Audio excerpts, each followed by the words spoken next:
നെന്മാറ ഇരട്ട കൊലപാതക കേസിൽ ശിക്ഷാവിധി ഇന്ന്. പോത്തുണ്ടി സ്വദേശികളായ സുധാകരൻ, അമ്മലക്ഷ്മി എന്നിവരെ കൊലപ്പെടുത്തിയ കേസിൽ ചെന്താമരയാണ് ഏക പ്രതി. പാലക്കാട് അഡീഷണൽ ജില്ലാ സെഷൻസ് കോടതിയാണ് കേസിൽ വിധി പറയുന്നത്.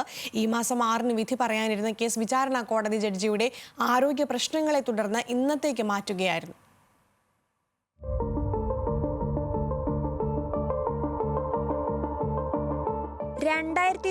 ജനുവരി 27-നായിരുന്നു നാടിനെ ഞെട്ടിച്ച ഇരട്ടക്കൊല. നെന്മാറ പോത്തുണ്ടിയിൽ അയൽവാസികളായ സുധാകരനെയും 75 വയസ്സുള്ള ലക്ഷ്മിയെയും പട്ടാപകൽ ചെന്താമര വെട്ടിക്കൊലപ്പെടുത്തുകയായിരുന്നു. സുധാകരന്റെ ഭാര്യ സജിതയെ കൊലപ്പെടുത്തിയ കേസിൽ ജയിലിലായിരുന്ന ചെന്താമര ജാമ്യം നേടി പുറത്തിറങ്ങിയ ശേഷമാണ് അരുംകൊല നടത്തിയത്.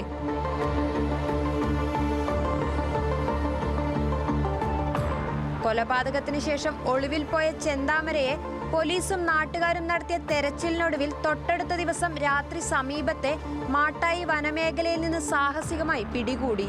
കോടതിയിൽ ഹാജരാക്കിയ പ്രതി കുറ്റം സമ്മതിച്ചു. തന്നെ വേഗം ശിക്ഷിക്കണമെന്ന് ആവശ്യപ്പെട്ട് നാടകീയ രംഗങ്ങൾ സൃഷ്ടിച്ചു.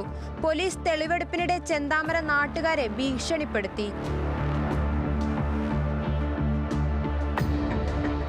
ഫെബ്രുവരി 19-ന് സജിത കൊലപാതക കേസിൽ ചെന്താമരയുടെ ജാമ്യം കോടതി റദ്ദാക്കി. Chittur judicial first class magistrate കോടതിയിൽ സാക്ഷികളുടെ രഹസ്യമൊഴി രേഖപ്പെടുത്തിയ ശേഷം 2025 മാർച്ച് 25-ന് 132 സാക്ഷികളും 30-ലധികം രേഖകളും ശാസ്ത്രീയ തെളിവുകളും അടങ്ങുന്ന 450 പേജുകളുള്ള കുറ്റപത്രം പോലീസ് സമർപ്പിച്ചു. അതിനിടെ സജിത കൊലപാതക കേസിൽ ഒക്ടോബറിൽ ചെന്താമരയ്ക്ക് കോടതി ഇരട്ട ജീവപര്യന്തം ശിക്ഷ വിധിച്ചു.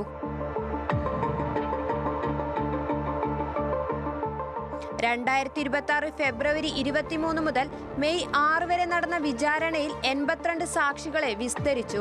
ഇവരിൽ 4 പേർ കൂറുമാറി. അച്ഛനെയും അമ്മയെയും മുത്തശ്ശിയെയും കൊലപ്പെടുത്തിയ പ്രതിക്ക് പരമാവധി ശിക്ഷ നൽകണമെന്ന് സുധാകരന്റെയും സജിതയുടെയും മക്കൾ പറയുന്നു. ഉള്ളിൽ പേടി തന്നെ ഉണ്ട്. പുറത്തിറങ്ങുമ്പോഴായാലും അയാളിനെ പോലുള്ള രൂപങ്ങൾ കാണുമ്പോൾ നമുക്ക് മനസ്സിലൊരു നല്ല പേടിയുണ്ട്. ഇനിയും പുറത്തിറങ്ങോ, ഇനി ആരെയാണ് അയാൾക്ക് എന്ന് പറയുമ്പോൾ അയാൾക്കൊരു പേടിയില്ല. അയാൾ ഇനി ഇറങ്ങിക്കഴിഞ്ഞാൽ ആരെങ്കിലുമൊക്കെ കൊല്ലും.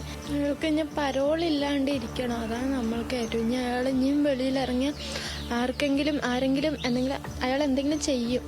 ജില്ലാ അഡീഷണൽ സെഷൻസ് കോടതി ജഡ്ജി കെന്നത്ത് ജോർജാണ് ഇന്ന് കേസിൽ വിധി പറയുക. ന്യൂസ് മലയാളം, പാലക്കാട്.